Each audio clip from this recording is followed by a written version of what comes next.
목사님께서 하나님의 자신감이란 제목으로 말씀 증거하시겠습니다. 이 시간 우리 믿음의 고백을 하나님께 드림으로 말씀 앞에 나아가겠습니다. 하나님 나를 사랑하신다. 하나님 내 인생에 크고 비밀한 계획 가지고 계신다. 하나님 오늘도 나와 동행하셔서 그 계획 이루어 주신다. 아멘. 그렇게 될 줄로 믿습니다. 아멘. 우리가 성경에서 만나는 하나님은 참으로 독특한 분이라고 정의를 해야 될 것 같습니다.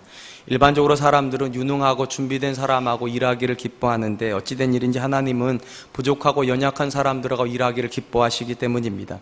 대표적으로 세 사람만 예를 들어보도록 하겠습니다. 가장 먼저 예를 들 사람은 모세입니다. 모세는 그의 나이 40이 되었을 때 스스로 이스라엘을 구원할 하나님의 사역자로 스스로 준비되어 있다고 생각하였습니다. 그도 그럴 것이 그는 40년 동안 애굽의 모든 학문에 능하였으며 모든 것으로 부족함이 없이 준비되었습니다. 나이적으로도 40은 무언가를 하기에 가장 의욕적인 나이였을 것입니다. 그런데 어찌된 일인지 하나님은 모세가 가장 자신이 있었던 40에는 그를 외면하셨습니다. 그래서 그는 어쩔 수 없이 미디안 광야로 내쫓겨서 40년을 목동일을 하는 사람으로 살았습니다. 이제 그의 나이 80이 되었을 때 스스로 인생에도 자신이 없으며 자기 자신에 대해서 자아감을 모두 상실하고 있을 때 하나님께서 모세를 부르십니다. 그리고 그를 향하여서 출애굽의 대역사를 일으키라고 명령하십니다. 이때 모세의 나이가 80이니까 머리는 희끗희끗하였으며 애굽의 말도 이제는 더 이상 익숙하지 않은 그런 나이였습니다. 당연히 하나님의 부르심이 모세에게는 굉장히 낯설 수밖에 없었습니다. 당연히 이렇게 부르신 하나님 앞에 모세가 대답을 합니다. 출애굽기 4장 13절에 모세가 이르되 오 주여 보낼 만한 자를 보내소서. 사실 사람의 나이가 80이 되면 하던 일도 정리를 해야 되는 거 일반적인 상식입니다. 근데 하나님께서 모세를 향해서 새로운 일을 하라고 명령하시는 그 일은 400년 동안 그 누구도 시도해 본 적이 없는 출애굽의 대역사였습니다. 당연히 모세가 하나님을 향하여서 보낼 만한 자를 보내라고 말씀하는 건 지극히 정상적인 말인 것 같습니다. 두 번째 사람은 기드온입니다. 기드온이 하나님의 사사로 부름을 받았었던 시절은 사사기 역사에서 가장 잔혹한 민족 중에 하나였던 미디안 사람들이 이스라엘 사람들을 핍박하던 시절이었습니다. 이때 미디안 사람들은 이스라엘에 추수할 때가 되면 자기들만 올라오는 것이 아니라 주변에 있는 모든 나라들을 끌고 올라와서 한마디로 이스라엘을 쑥대밭으로 만드는 그런 잔혹한 민족이었습니다. 하나님 이런 미디안 사람들로부터 이스라엘 구원낼 사람으로 기드온을 지목하셨습니다. 그런데 이런 하나님의 선택에 가장 놀란 사람은 다른 누구도 아닌 바로 기드온 자신이었습니다. 그도 그럴 것이 기드온이 하나님이 보내신 사자를 만날 때 그는 용맹한 장수의 모습으로 만난 것이 아니라 연약한 모습으로 만났기 때문입니다.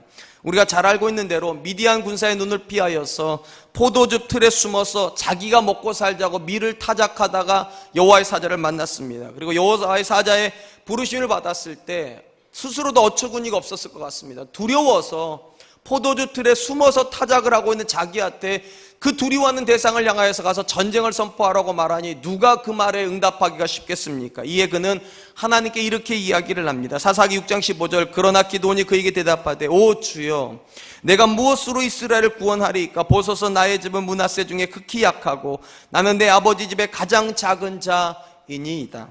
마지막으로 하나님의 선택의 의외성을 보여준 대표적인 사람 중에 한 사람은 바울일 것입니다. 우리가 잘 알고 있는 대로 바울이 사울이라고 하는 이름으로 이스라엘 역사에서 일을 할 때 그는 전형적으로 교회를 핍박하고 성도들을 잡아서 감옥에 넣는 사람이었습니다. 그런데 이렇게 교회를 핍박하고 성도를 잡아서 감옥에 넣는 사람을 하나님께서 회심시키고 그리고 그를 열방의 사역자로 삼으시겠다라고 작정하셨습니다. 당시 하나님은 다메섹에 살고 있었던 아나니아에게 하나님이 다메섹에 오는 중에 만났던 사울에게 가서 그에게 안수해 주라고 말씀하셨습니다. 이때 이 아나니아가 그 말을 듣고 또 깜짝 놀랍니다. 이해할 수가 없었기 때문에. 그래서 성경에 보니까 이렇게 이야기를 합니다. 사도행전 9장 13절 14절 아나니아가 대답하되 주여 이 사람에 대하여 내가 여러 사람들에게 들었사온즉 그가 예루살렘에서 주의 성도들에게 적지 않은 해를 끼쳤다 하더니 여기서도 주의 이름을 부르는 모든 사람을 결박과 권세를 제사장들에게 받았나이다. 이상히 볼 때 하나님께서 선택하셨던 모세, 기드온, 바울은 심지어 자기 자신도 하나님의 선택을 이해할 수 없고 주변에 있는 사람들도 도무지 이해할 수 없는 그런 사람들이었습니다. 모세는 이스라엘을 출애굽시키기엔 너무 많은 나이를 가지고 있었고, 기드온은 그가 싸워야 될 미디안을 향하여서 용맹함을 가지고 있는 사람이 아니라 두려움을 가지고 있었으며, 바울은 교회를 세우기에는 부적절한 과거를 가지고 있는 사람이었습니다. 그럼에도 불구하고 하나님은 사람의 선택이 아닌 그분의 선택으로 모세를, 기드온을, 바울을 선택하셨습니다. 왜 그렇게 하셨습니까? 자신이 있으셨기 때문입니다.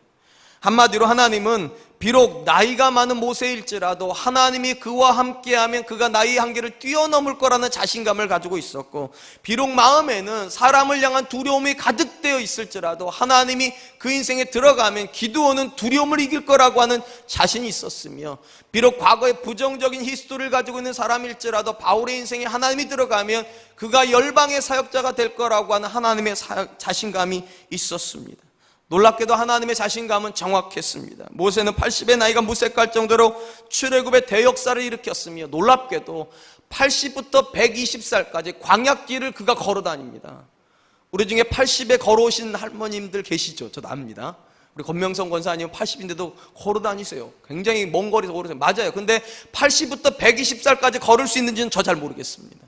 그것도 광야길을 이 할아버지가 걸을 수 있습니까? 근데 하나님의 자신감은 정확했어요. 하나님이 함께 하니까 모세가 120살까지 거뜬하게 그의 사역을 감당합니다.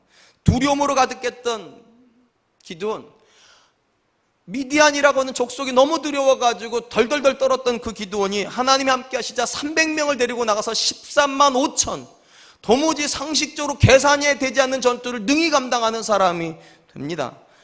하나님이 함께하자 바울은 자기의 부정적인 과거를 다 뒤로하고 인류 역사에 가장 많은 교회를 개척했으며 가장 많은 성경을 기록한 위대한 사역자, 위대한 열방의 선지자가 되었습니다. 그러므로 우리가 내 자신을 그리고 내 주변에 있는 사람들을 볼 때 조심해야 될 것이 있습니다.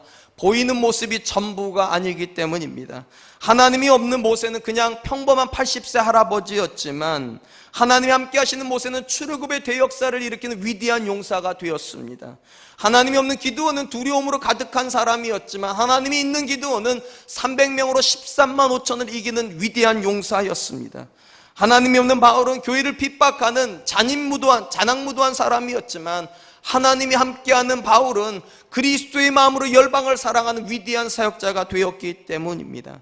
오늘 우리가 읽은 본문의 말씀도 하나님과 동행하는 교회라면, 하나님이 그 가운데 계시는 교회라면 마땅히 어떻게 살아야 되는지, 마땅히 어떻게 성도를 대해야 되는지를 우리에게 권면해 주고 있습니다. 1절입니다.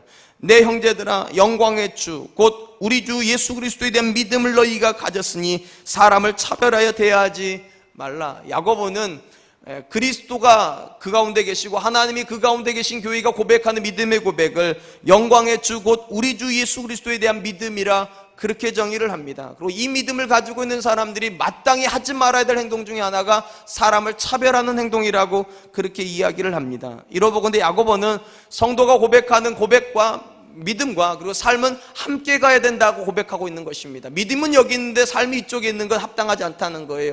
영광의 주로 예수님을 고백하는 사람은 성도를 차별하는 다른 가면 안 된다는 거예요. 이 길에 있어야 돼. 차별하지 않는 것이 성도가 믿음을 고백하는 삶의 모습이라는 것입니다.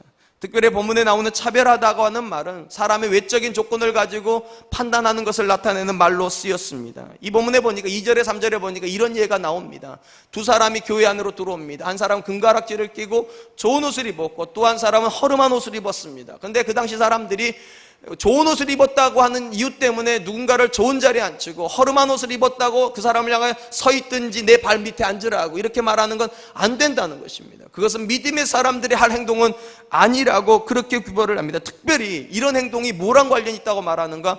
영광의 주 예수 그리스도에 대한 믿음과 일치하지 않는다, 그렇게 말하고 있습니다.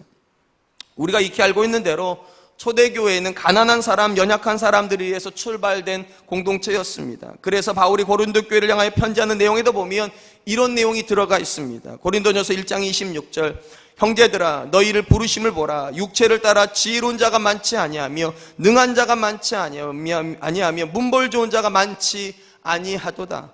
교회 공동체 안에 모든 사람이 연약하고 모든 사람이 가난할 땐 아무 문제가 없었습니다. 너나 내나인데. 근데 어느 시점부터 조금 더 성공한 사람, 조금 더 부유한 사람이 들어오면서부터 사람들 안에서 미묘한 기류가 흐르기 시작했다는 거예요. 아무래도 부자가 들어오면 교회가 윤택해지지 않겠습니까? 그러니까 그 사람을 향하여서 배려가 들어가기 시작하였고 나중에 이것이 차별까지 가버렸다는 거예요. 그러면서 문제가 심각해졌다는 것입니다. 그렇다면 여러분, 솔직하게 한번 대답해 보시기 바랍니다. 차별이 나쁜 것입니까? 부유한 사람을 조금 더 잘해주고 성공한 사람을 조금 더 잘해주고 가난한 사람은 그냥 평범하게 대하는 것이 나쁜 것입니까? 일반 사회에서도 차별은 나쁜 거라고 그렇게 가르칩니다. 그런데 여러분 그거 아십니까? 우리가 사는 모든 사회에는 차별이 존재합니다. 학교에서 가르치는 도덕 시간에, 윤리 시간에는 차별이 없다라고 가르치는데 우리가 사는 모든 사회에는 일정 수준의 차별이 존재합니다. 가장 대표적인 걸로 우리가 행사를 하면, 행사장 같은 데 가면 VIP라고 있죠. VIP석은 따로 있어요. 앞쪽에 가장 좋은 자리에 말은 아무리 사람들이 많이 와도 그 자리는 앉으면 안 됩니다. 앉을 사람이 정해져 있어요. 그 사람이 아무리 늦게 와도 그 자리는 그 사람 거예요. 다른 사람들은 티켓 받으려고 막 뛰어다니는데 VIP들은 걸어가요. 그리고 들어가는 문도 다른 거 아시죠? 관계자 외 출입 금지, 이런 데로 들어가요. 최근에는 여러분 VIP만 있는 게 아니에요. VVIP. 하도 사람들이 너도 나도 VIP 시켜달라니까 VIP 시켜줘요. 그리고 VVIP를 따로 빼놔요. 그리고 또 그분들은 관계자 외 출입 금지 글로 가요. 여러분 왜 이렇게 합니까? 사회는 일정 부분 사람이 다르다는 걸 인정하는 것입니다. 사람이 다르다는 거예요. 성공하는 사람, 부유한 사람은 그렇지 못한 사람과 다르다. 다르니까 다른 대우를 해줘야 된다. 우리는 그거에 대해서 일정 부분 인정을 합니다. 그래서 어떻게 합니까? 내 자녀를 성공시키려고 하는 겁니다. 다르니까. 내가 부유해지고 싶은 겁니다. 왜냐하면 다르니까. 세상이 그렇게 가르치니까.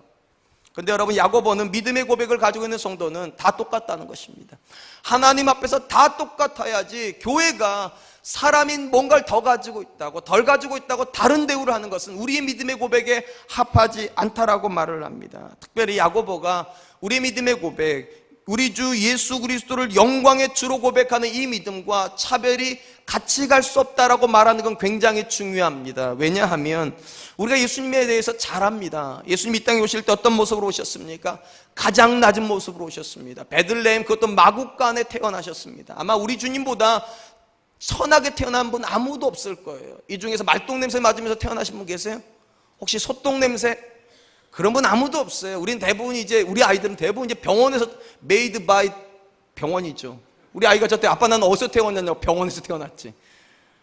우리 주님보다 낮은 사람으로 이 땅에 오신 분이 없어요. 우리 주님보다 낮은 모습으로 죽은 사람도 없어요. 여러분 그 당시에 여러분 십자가는 누가 졌습니까?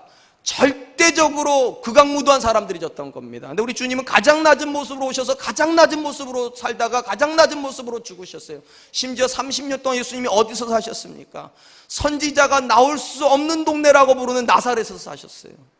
철저하게 낮아짐이 예수님의 가장 예수님을 잘 보여주는 그런 모습입니다. 근데 놀라운 것은 이렇게 낮은 모습으로 오셔서 낮은 모습으로 살다가 낮은 모습으로 가신 그 예수님을 하나님 어떻게 하셨다 말합니까? 지극히 높여주셨다고.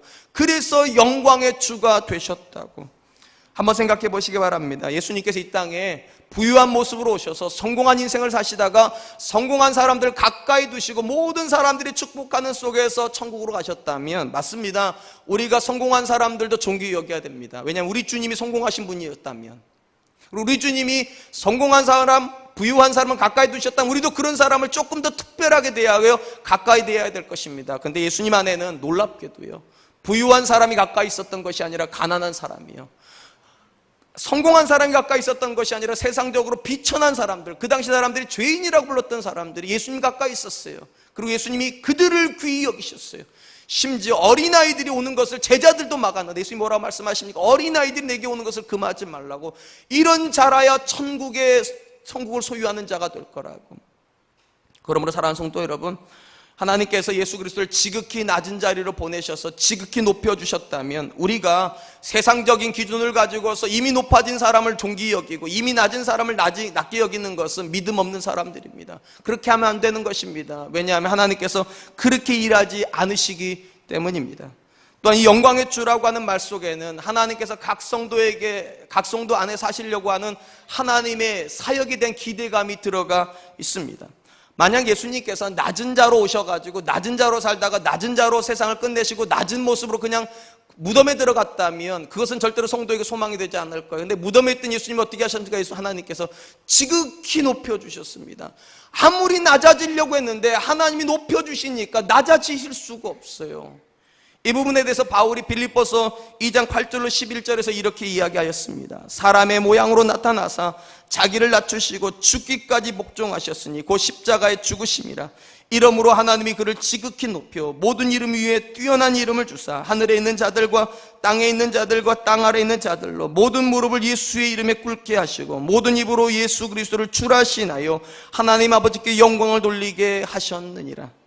우리가 예수님 안에서 발견하는 하나님은 어떤 분이십니까? 그분의 말씀에 순종하는 예수님을 지극히 높여주실 수 있는 전능하신 하나님이십니다.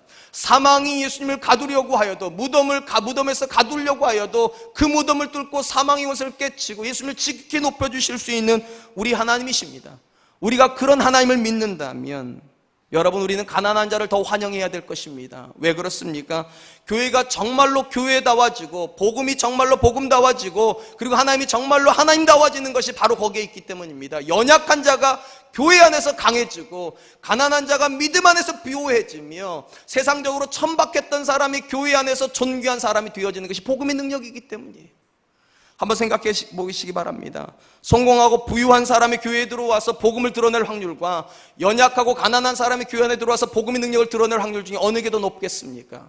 물론 부유한 사람들도 하나님께 쓰임받습니다. 근데 여러분, 그들이 쓰임받을 거하고는요 비교가 되지 않는 것이 가난한 자들이 쓰임받는 것입니다. 왜냐하면 부유한 사람들이 교회 안에 들어와서 믿음 생활을 해도 그분들이 정말로 존귀해져도 사람들 뭐라고 그러는지 아십니까? 원래 부자였다고, 원래 성공한 사람이었다고, 원래 그런 사람이었다고 그럽니다. 근데 연약한 사람이 교회에 들어와서 믿음 생활하다가 그가 변화되면 사람들이 이렇게 말합니다. 어떻게 변화됐지? 원래 가난한 사람이었는데, 원래 무식한 사람들이었는데, 원래 배움이 없었던 사람들인데 왜 예수님께서 제자들을 그렇게 무식한 제자들을 뽑았습니까? 사도행전에 가보면 답이 나오죠. 종교 지도자들이 질문해보다 깜짝 놀라잖아요. 저들이 본래 무식한 자인 줄 알았는데 그리스도 안에서 놀라운 변화를 경험해요. 그러므로 사랑하는 성도 여러분, 정말로 우리가 믿음에 자신 있는 사람들이라면, 정말 우리가 믿는 하나님이 전능하신 분, 예수 그리스도를 지극히 높여서 영광의 주로 삼으실 수 있는 분이라고 믿는다면 우리의 교회 문은 가난한 자에게도 활짝 열려 있어야 됩니다. 연약한 자에게도 활짝 열려 있어야 됩니다. 세상 사람들이 손가락질을 한 사람들에게 더 활짝 열려 있어야 됩니다. 왜냐하면 하나님이 그를 높여주실 수 있는 분이시니까. 우리는 그들을 변화시킬 수 없을지 몰라도 우리 하나님은 저 무덤에 들어가 있는 예수 그리스도를 지극히 높여서 영광의 주로 만들어주실 수 있는 분, 우리가 그분을 믿는다면 우리가 그들을 향하여서 문이 더 열려 있어야 된다는 것입니다. 바로 이런 이유에서 하나님은 작정하시고 교회 안에다가 연약한 자들을 집어넣으십니다. 고린도전서 1장 27절 28절.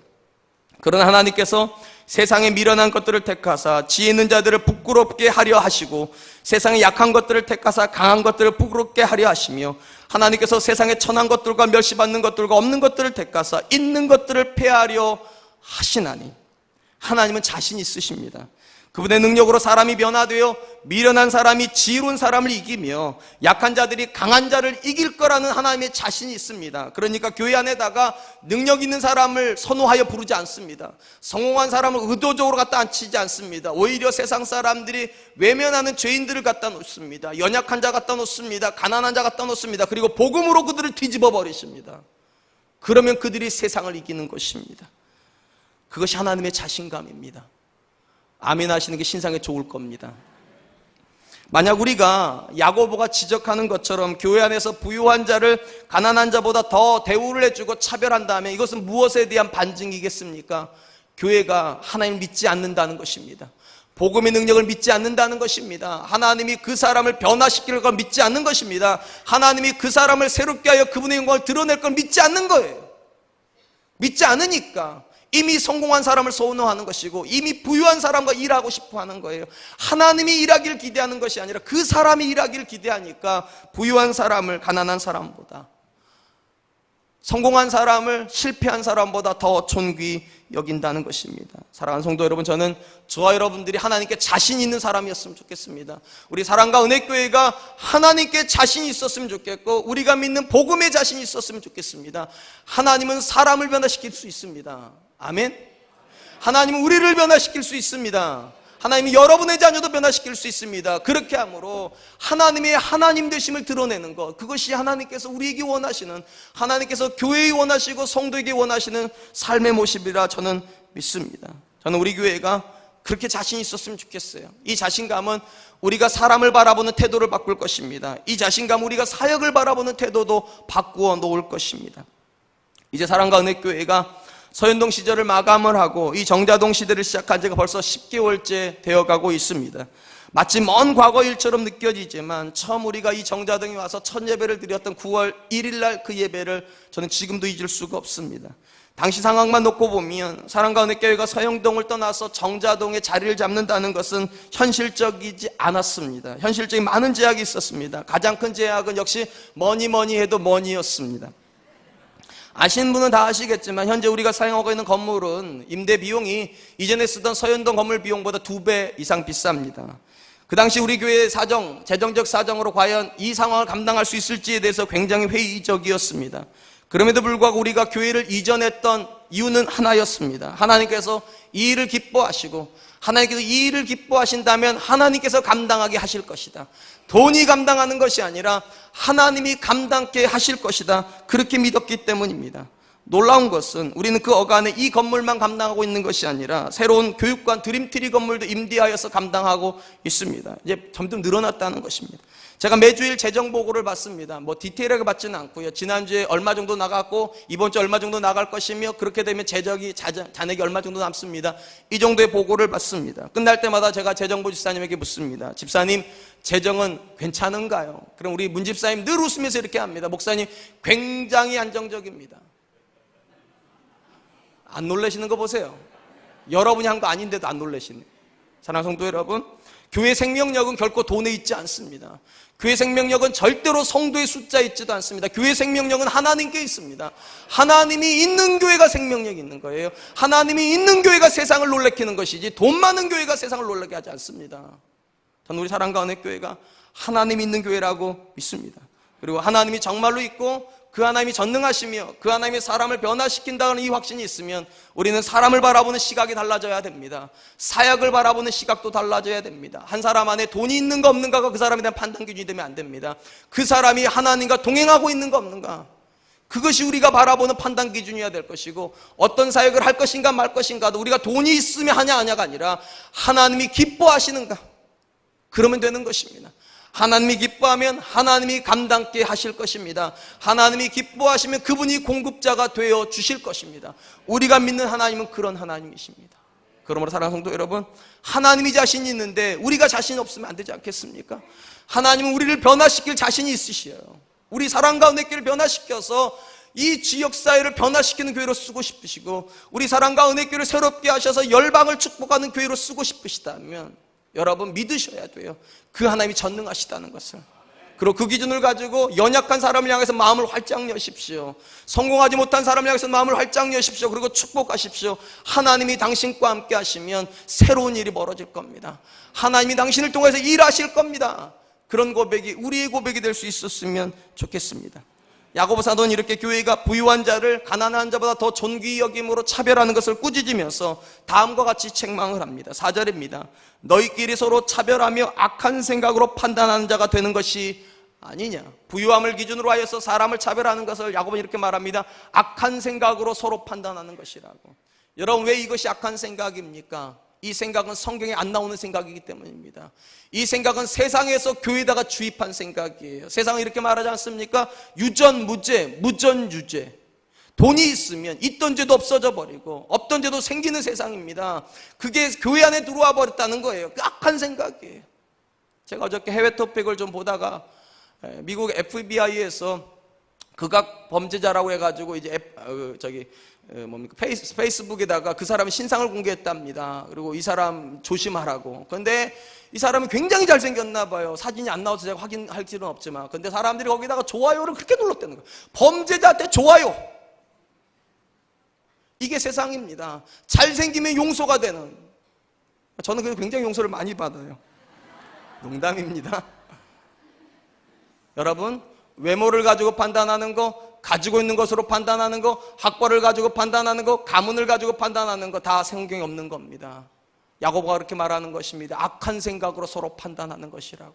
사랑하는 성도 여러분, 왜 교회가 가난한 사람보다 부유한 사람을, 연약한 사람보다 성공한 사람을 선호합니까? 가난하고 연약한 자보다 부유한 자가 교회에 할 것이 더 많다고 생각하기 때문이겠죠. 교회가 그 사람들 때문에 더 많은 걸 얻을 수 있다고 생각하기 때문이겠죠. 절대 부유한 사람이 더 믿음 좋아서, 더 성숙해서 그를 더 존귀히 여기는 것은 아닐 것입니다. 만약에 이런 생각으로 부유한 사람을 더 높이 쳐주고 성공한 사람을 더 존귀히 여긴다면 그것은 사람의 집단은 될 수 있어도 절대로 교회는 아닙니다. 교회는 하나님의 공급자여야 돼요. 사람의 공급자가 되는 순간 그건 사람의 집단이에요. 사람이 일하면 그건 사람이에요. 그건 사람의 집단이에요. 교회는 주님의 교회 아닙니까? 주님의 교회라면 하나님이 주목받으셔야죠. 하나님이 높아지셔야죠. 어떻게 부유한 사람이 높아지고 성공한 사람이 높아지면 되겠습니까? 물론 교회 안에 가난한 사람들만 있으면 어쩌면 교회가 경제적인 부분에서 어려움을 겪을 수도 있습니다. 혹시 이 설교 듣고 스스로 부자라 생각해서 교회 옮기지 마세요. 그런 설교 아니에요, 이거요. 맞습니다. 부유한 사람이 없고 가난한 자만 있으면 교회가 물질적으로 어려움 겪을 수 있습니다. 그러나 이것보다 더 무서운 게 뭔지 아십니까? 부유한 사람이 교회 메인이 되어버리면 하나님은 나가셔야 된다는 것입니다. 이게 진짜 문제입니다. 돈은 있지만 하나님이 들어오실 수 없는 공동체, 돈에는 부유하지만 복음에는 가난한 공동체는 세상을 변화시키지 못합니다. 하나님 뜻을 이루지 못합니다. 복음의 능력을 상실해버렸기 때문이에요. 차라리 돈이 없는 게 낫습니다. 차라리 성공한 사람이 없는 게 낫습니다. 하나님이 계셔야 된다면. 저는 우리 사랑과 은혜교회가 정말로 본질이 하나님이었으면 좋겠습니다. 하나님 때문에 부자도 겸손히 섬기고 가난한 사람도 어깨 펴고 섬길 수 있는 그런 교회가 우리가 꿈꾸는 교회지, 부유하고 성공하는 사람 어깨 펴고 가난한 사람 쪼그라들고, 저는 그런 교회 만들고 싶지도 않고 그런 교회 담임 목사하고 싶지도 않습니다. 왜냐하면 저도 늘상 가난하게 컸습니다. 제 인생에 지금이 가장 잘 사는 거예요. 감사하게 생각해요. 우리 성도님들 때문에 제가 정자동까지 와 있잖아요, 지금요. 그래도 여러분, 제 마음은 똑같습니다. 가난은 부끄러운 거 되면 안 됩니다, 교회에서. 가난은 좌절이 되면 안 됩니다, 교회에서. 세상에서는 부끄러운 걸 수 있어요. 세상에서는 좌절이 될 수 있어요. 그러나 교회에서는 가난이 오히려 소망이 돼야 돼요. 왜냐하면 그 가난한 자 때문에 하나님께서 일하실 거니까. 그 가난한 자를 변화시키기 위해서 하나님께서 능력 주실 거니까. 우리 사랑과 은혜교회가 그런 교회 되었으면 좋겠습니다. 여러분, 교회는 하나님의 공급을 믿어야 합니다. 여러분, 구약의 이스라엘 백성이 40년간 광야길을 걸었습니다. 여러분, 40년 동안 이스라엘이 걸었던 광야길은 먹을 데가 없는 곳입니다. 먹을 곳이 없는 곳이에요. 광야는요, 입을 게 없는 곳이에요. 신을 곳이 없는 것이에요. 그런데 그들은 40년 동안 굶지 않았어요. 왜요? 하나님이 하늘문을 열어주셨으니까. 그들은 40년 동안 옷이요, 문제가 하나도 되지 않았어요. 왜냐하면 옷이 헤어지질 않았으니까. 신발이 문제가 되지 않았어요. 왜냐하면 신발이 닳지를 않았으니까. 신명기에 보니까 모세 뭐라고 말합니까? 하나님 너희를 안고 걸으셨다고. 그러니까 너희 옷이 헤어질 필요가 없었고 너희 신발이 닳을 이유가 없었다고. 여러분, 우리 그 하나님을 믿습니다. 돈이 없어도 하나님을 믿으면 하나님께서 오병이어로 5,000명을 먹이실 수 있는 그분이십니다. 우리가 그 하나님을 믿는다면 부유한 사람이라고 해서 더 높여질 거 없습니다. 가난한 사람이라고 부끄럽게 만들 필요도 없습니다. 하나님 안에서 모든 형제니까, 모두 형제니까 하나님의 자신감을 가질 수 있었으면 좋겠습니다. 야고보서는 성도를 향하여 악한 생각으로 사람을 차별하면 안 된다고 말한 다음에 하나님의 일하심에 주목하라고 그들을 권면합니다. 5절입니다. 내 사랑하는 형제들아, 들을지어다. 하나님이 세상에서 가난한 자들을 택하사 믿음에 부유하게 하시고 또 자기를 사랑하는 자들에게 약속하신 나라를 상속받게 하지 아니하셨느냐. 야고보는 하나님께서 세상의 가난한 자들을 그분의 자녀로 불러가지고 믿음으로 부유케 하신다라고 말을 합니다. 근데 여러분, 이 본문을 잘 읽어보면 믿음의 부유한 자의 대꾸를 이루는 사람이 나오는 것을 보게 됩니다. 이렇게 되어 있잖아요. 믿음에 부유하게 하시고 또 자기를 사랑하는 자들에게 약속하신 나라를 상속받게 하시느니라. 그러니까 문장이 이렇게 되는 것입니다. 하나님은 가난한 자를 불러가지고 믿음에 부유케 하시고 이 믿음에 부유한 자들이 하나님을 사랑하는 자가 되고 하나님을 사랑하는 자들이 하나님 나라를 소유하게 된다는 것입니다. 그러니까 이 말을 조금만 깊게 생각하면 내가 믿음 있는 사람인가 아닌가 어떻게 확인하는가? 답은 하나예요. 내가 하나님을 사랑하고 있으면 나 믿음 있는 사람이에요. 여러분의 성공과 아무 상관없어요. 여러분의 부유함과 아무 상관없어요. 그거 아무 상관없이 여러분이 하나님을 사랑하고 있으면 믿음 있는 사람이에요. 그리고 그 사람에게 하나님께서 천국을 소유로 주시겠다는 것입니다. 저는 이 말씀을 읽다가 굉장한 은혜를 받았습니다. 무엇이 정말 하나님의 능력인가? 여러분, 당시 사람들의 기준에 보면 왜 부유한 사람을 가난한 자보다 더 높이 쳐줬는가? 이렇게 생각했기 때문입니다. 부유한 사람이 하나님께 더 사랑받았다고 생각했기 때문이에요. 성공한 사람이 성공하지 못한 사람보다 하나님께 더 사랑받았다고 생각을 했어요. 그러니까 당연히 더 사랑받은 사람을 존귀히 여겨야 된다 생각했어요. 그럼 여러분, 뒤집어 놓고 보면 가난한 사람은 하나님께 사랑 못 받은 사람들이잖아요. 그럼 여러분, 가난한 사람들 원망해야 되는 거 아닙니까? 불평해야 되는 거 아닙니까? 좌절해야 되는 거 아닙니까? 근데 야고보가 지금 뭐라고 말합니까? 가난한 자가 결론적으로 어떻게 된다고요? 하나님을 사랑하게 된대요. 여기에는 비밀이 들어가 있어요. 하나님께서 가난한 자를 부욕해 했더니 그가 하나님을 사랑하는 자가 되는 것이 아니에요. 가난한 자가 믿음에 부요해졌더니 그가 하나님을 사랑하는 자가 되더라. 여기 기적이 있습니다. 여러분, 무엇이 기적입니까? 부유한 사람이 하나님을 사랑하는 게 기적입니까? 물론 그것도 기적일 거예요. 근데 여러분, 그 기적은 우리는 누구나 할 수 있는 기적이겠죠. 그거는요. 여러분, 부유해지면 여러분 뭐 아무리 그러잖아요. 내 자녀 공부만 잘하면 내가 하나님 더 사랑하지. 내 남편이 월급만 올라면 내가 하나님 더 사랑하지. 우리 다 그렇게 생각하죠. 생각 안 하면은 그 복 안 주실지도 모르는데. 근데 여러분, 잘 생각해 보세요. 부유한 사람이 하나님을 사랑하는 건 그럴 수 있습니다. 근데 여러분, 가난한 사람이 하나님을 사랑한다는 거, 이거 기적입니다. 내 자녀가 공부를 못하는데 그 자녀를 사랑하는 거 기적입니다. 내 남편이 밥벌이를 잘 못하는데 그 남편을 예수님 때문에 사랑하면 이거 기적입니다. 지금 야고보가 그 얘기를 하는 거예요. 하나님께서 어떻게 일하시는가? 가난한 사람을 저 문으로 들어오게 하시고 그 사람에게 믿음을 주시면 그 사람이 절망하는 것이 아니라 그래도 하나님 사랑한다고. 내가 이렇게 가난해도 하나님 사랑한다고. 내 자녀가 그렇게 공부 잘못해도 나는 하나님이 그 자녀 변화시킬 걸 믿기 때문에 나는 내 자녀 사랑한다고. 내 남편이 사회적으로 능력이 없어서 매일같이 고난당하지만 어렵지만 하나님께서 내 남편에게 능력 주실 걸 믿기 때문에 나는 하나님 사랑한다고. 그것이 복음의 능력이에요. 사랑하는 성도 여러분, 저는 우리 사랑가은혜 교회가 하나님 믿는 교회 되었으면 좋겠습니다. 하나님 믿으면 가난이 여러분을 어떻게 못합니다. 하나님 믿으면 고난이 여러분 어떻게 하지 못합니다. 여전히 하나님 일하심을 믿기 때문에. 그리고 가난한 사람이 하나님 사랑하고 있는 것이 기적이에요. 저는 우리 사랑과 은혜교회 안에 가난한 분들, 스스로 가난하다고 생각하시는 분들 하나님 사랑하세요. 그것이 믿음이에요. 여러분 안에 해결할 수 없는 문제를 가지고 있습니까? 그래도 하나님 사랑하세요. 그것이 능력이에요. 사람들은요, 부유한 사람이 행복하게 살면 관심도 안 갖습니다. 당연히 그런 줄 알아요. 근데 저와 여러분 같은 사람이 행복하게 살면 사람들은 관심 갖습니다. 분명히 연약한 사람이었는데, 분명히 나보다 못한 사람이었는데 어떻게 저 사람이 웃지? 어떻게 저 사람이 저렇게 행복할 수 있지? 어떻게 저 사람이 소망을 갖지? 지난주 기억나십니까? 너희 안에 소망에 관한 이유를 묻는 자들에게는 대답할 것을 항상 준비해야 돼. 저와 여러분들에게 소망이 무엇입니까? 하나님이요. 하나님이요. 80의 모세를 변화시켜서 출애굽을 시키실 수 있는 그 하나님이요. 갑자기 기드온을 변화시켜서 13만 5천 명을 300명으로 이기게끔 만드시는 그 하나님이요. 과거 부정적인 과거를 가지고 있는 그 과거를 떨치고 일어나서 교회 역사를 새롭게 하는 바울을 만들어 놓으신 하나님이요. 그 하나님이 저와 여러분 하나님인 줄로 믿습니다. 우리가 그 하나님을 믿는다면 기준을 바꾸십시오. 기뻐해야 될 이유를 바꾸시고 행복해야 될 이유를 바꾸시고 사람을 바라보는 시각을 바꾸십시오. 하나님 때문에 기뻐하십시오. 하나님 때문에 사랑하십시오. 하나님 때문에 차별을 버리십시오. 저는 그런 교회 되었으면 좋겠습니다. 이제 말씀을 맺겠습니다. 교회가 하나님의 소임에도 불구하고 여전히 교회는 세상 가운데 있습니다. 그래서 세상의 영향을 받을 수밖에 없습니다.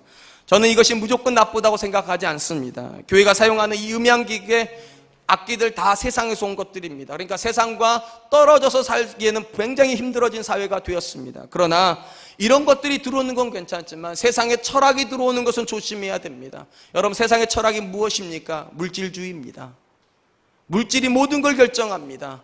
돈이 많으면 그 사람이 더 다른 사람보다 VIP가 되는 게 세상입니다. 근데 그것이 교회 안에도 들어와서 돈이 있으면 그 자체로 그냥 존귀함을 받는다면 그건 교회 아니라는 거예요. 야고보는 그러면 안 된답니다. 왜냐하면 우리의 믿음의 고백은 영광의 주를 믿는 고백이래잖아요. 낮아진 사람을 하나님이 높여주신 우리가 그 하나님을 믿는다면 세상의 기준은 여기서 다 무너져야 됩니다. 오히려 여기서 새로운 가치관이 세워져야 돼요. 가난한 자가 하나님 안에서 부요해지고 연약한 자가 하나님 안에서 강해지며 미련한 자가 하나님 안에서 지혜로워지는 것, 우린 그걸 기대해야 됩니다. 그리고 그런 것이 세상에 보여질 때 그 교회에 계신 하나님이 영광 받으시는 것이고, 그 교회가 믿는 믿음이 진짜 믿음이 되는 것입니다. 저는 우리 사랑과 은혜 교회가 또 하나의 믿음, 또 하나의 교회, 또 한 분의 하나님을 믿는 교회 되지 않았으면 좋겠습니다. 하나님이 유일하신 하나님이시잖아요. 전능하신 하나님이시잖아요. 그 하나님은 나를 변화시킬 수 있지, 그 하나님 내 자녀를 변화시킬 수 있지, 그 하나님 우리 교회를 변화시키고 우리 가정을 변화시킬 수 있지, 이 믿음 가지고 오늘 하루도 하나님 때문에 살아가는 저와 여러분 되시기를 주님의 이름으로 축원드리겠습니다.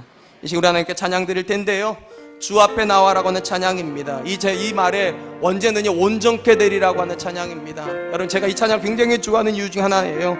주의 사랑이 나를 만질 때 어느 순간 내가 하나님에서 온전케 될 것을 내가 기대한다는 찬양입니다. 사랑하는 성도 여러분, 우리 자녀를 보면 답이 안 나올 때가 있어요. 그러나 여러분 믿으셔요. 하나님이 그 인생에 살아있으면 온전케 될 것입니다. 우리 교회만 놓고 보면 답이 안 나올 때가 있어요. 그러나 하나님이 우리 교회 가운데 있으면 온전케 될 걸 믿으세요. 우리 가정을 보면 답이 안 나올 때가 있어요. 그래도 믿으세요. 하나님이 우리 가정 가운데 계시면 온전케 될 거라고, 하나님이 온전케 해주실 거라고. 우리 그 마음 담아서 이 찬양 드리면서, 하나님 나도 온전케 되게 해주시고 내 자녀, 우리 가정, 우리 교회가 그리스도 안에서 하나님께서 온전케 됨을 간증하는 그런 사람 되게 해주십시오. 우리 하나님께 찬양 드리겠습니다. 주 앞에 나와, 주 앞에 나와 제사를 드리네, 드리네. 마음 열어 내 삶을 드리네. 주를 봅니다. 끝없는 사랑 나 회복시키네. 이제 눈들어, 이제 눈들어 주 보네. 그 능력 날 새롭게, 주님의 사랑 날 만지시니 내 모든 두려움 사라지네. 폭풍 속에도 주 붙들고 믿음으로 주와 건네 갈보리 언덕 넘어 그 어느 날 주 안에 온전케 되리. 주 앞에 나와 제사를 드리네. 주 앞에 나와 제사를 드리네. 마음 열어 내 삶을 드리네. 주를 봅니다. 끝없는 사랑 나 회복시키네. 이제 눈들어 주 보네. 그 능력 날 새롭게, 주님의 사랑 날 만지시니 내 모든 두려움 사라지네. 폭풍 속에도 주 붙들고 믿음으로 주와 건네 갈보리 언덕 넘어 그 어느 날 주 안에 온전케. 이제 눈들어 주 보내. 그 능력 날 새롭게. 이제 눈들어 주 보내. 그 능력 날 새롭게. 주님의 사랑 날 만지시니 내 모든 두려움 사라지네. 폭풍 속에도 주 붙들고 믿음으로 주와 건네 언덕 넘어 그 어느 날 주 안에 온전케 되리. 정말로 그렇게 믿으실 수 있기를, 정말로 그렇게 믿으실 수 있기를 주님의 이름으로 축원합니다. 이제 하나님께 기도할 터인데요, 여러분, 이 찬양 맨 앞 가사가 이렇게 되어 있습니다. 마음을 열으라고. 여러분 자녀를 향해서 닫혀있는 마음이 있습니까? 아무리 보아도 그 자녀는 가망이 없어 보입니까? 마음을 여십시오. 하나님이 그 자녀와 함께 하시면 모세를 새롭게 하셨던 것처럼 그 자녀를 새롭게 해주실 것입니다. 여러분의 가정을 보면 너무 답답하여서 도무지 답이 안 나옵니까? 마음을 여십시오. 하나님이 우리 가정과 함께 하시면 새로워질 것입니다. 여러분 직장을 보시면 답이 안 나와서 마음이 먹먹합니까? 마음을 여십시오. 우리 하나님은 전능하신 분이십니다. 하나님은 자신이 있습니다. 여러분이 하나님과 함께 하시고 여러분이 믿음으로 걸으면 어느 날 하나님께서 변화시켜 놓으실 것입니다. 어느 날 새롭게 하여 주셨을 것입니다. 하나님께 고백합시다. 하나님, 내가 생각하는 많은 답답한 문제들, 내가 생각하는 많은 나를 힘들게 하는 문제들 하나님 앞에 내려놓습니다. 하나님 새롭게 하여 주시옵소서. 하나님 변화시켜 주시옵소서. 그래서 나도 전능하신 하나님을 간증하게 하여 주시옵소서. 우리 가정이, 우리 교회가 그렇게 고백이 살아있는 가정교회 되게 하여 주시옵소서. 우리가 한번 기도하도록 하겠습니다. 기도하겠습니다.